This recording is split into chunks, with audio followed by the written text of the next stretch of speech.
All right, hello my darlings. It's Michaela Folks with Strut. We're going to be so official now. So Strut Now on Facebook and at Strut Now on Twitter. Please follow. So today we are going to be talking about what are these foods that are high in fiber. The last little sharing was about why all protein, or mostly protein in produce, is a sad way to go in terms of trying to reach goals, specifically through fat loss and certainly through even, honestly, performance, I would say. You know, if you're a sports buff, you're not going to be getting a lot of energy primarily through protein and produce, as well as losing muscle mass. That all stinks. So, what are these high fiber foods, you ask? Well, first of all, one thing I want to talk about is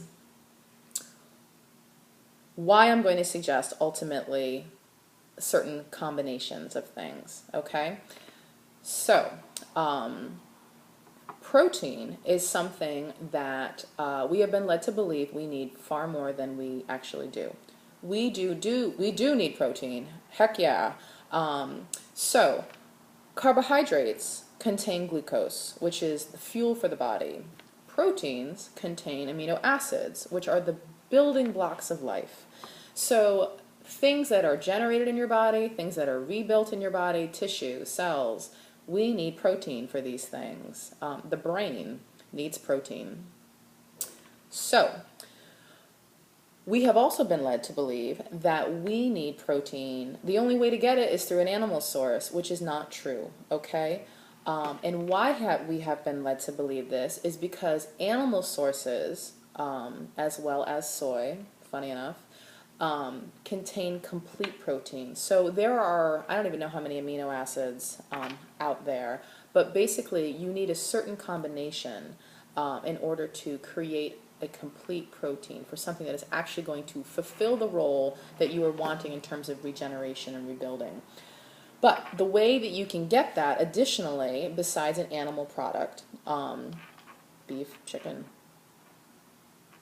eggs, dairy, is you can combine a grain and a bean, okay?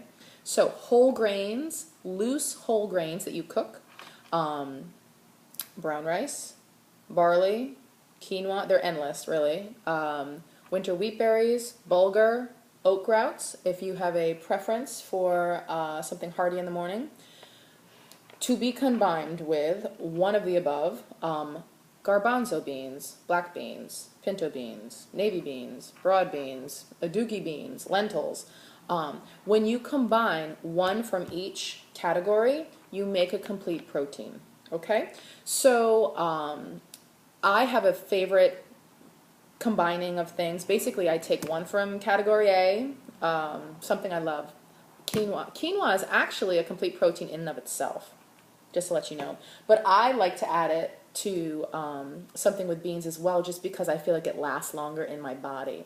A dish that I love, quinoa, garbanzo beans, broccoli rabe, a little bit of brown rice vinegar. Oh dear Lord. I feel like that is one of the tastier things on the planet. And I like hamburgers. So the thing that's so wonderful and freeing about this way of eating is that when you go to a restaurant or and you want Italian bread, and you're wrestling with this, it's not a major deal. It's just not a major deal because you're continuing to give yourself glucose. So your body doesn't feel like it doesn't have to clamor, for this. It doesn't feel like it's starving. So that's really exciting. The other thing that I want to say is, so besides grains and beans, which are awesome, you can also use whole grains in other forms. Less tampered with is ultimately best, but less processed is ultimately best. But there are some amazing products that I turn to often, like whole grain tortillas. I put hummus on them. I put vegetables with that. And so that a grain and a bean makes a complete protein. Ezekiel bread is another fabulous thing that is a complete protein in and of itself because of the combination of grains and I believe it's lentils that are in there.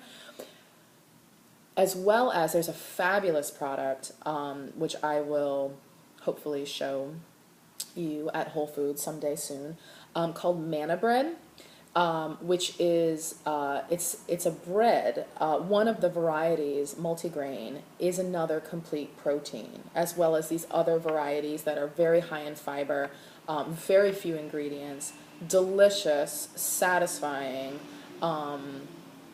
and give your body what it needs. So I would encourage you to check these things out, to try them out, and to play around with it. And, you know, I think that everyone has their preference in terms of what tastes good for them, what feels good for them. And all of these are just suggestions, but and options, because there are so many.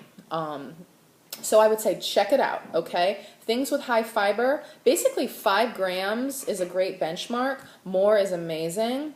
A little less is okay too. But when you're purchasing something, look at the ingredient label, look at the nutritional profile, check out to see how much fiber is in something.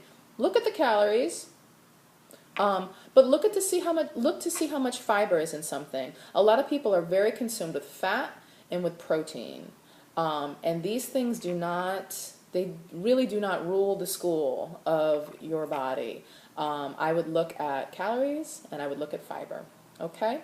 So try out some of these delicious combinations, mix and match, you know, grains, beans, some random vegetable, and that would be unbelievably delicious, potentially. So be in touch about it, please, please, please, always, and bon appetit. So until next time.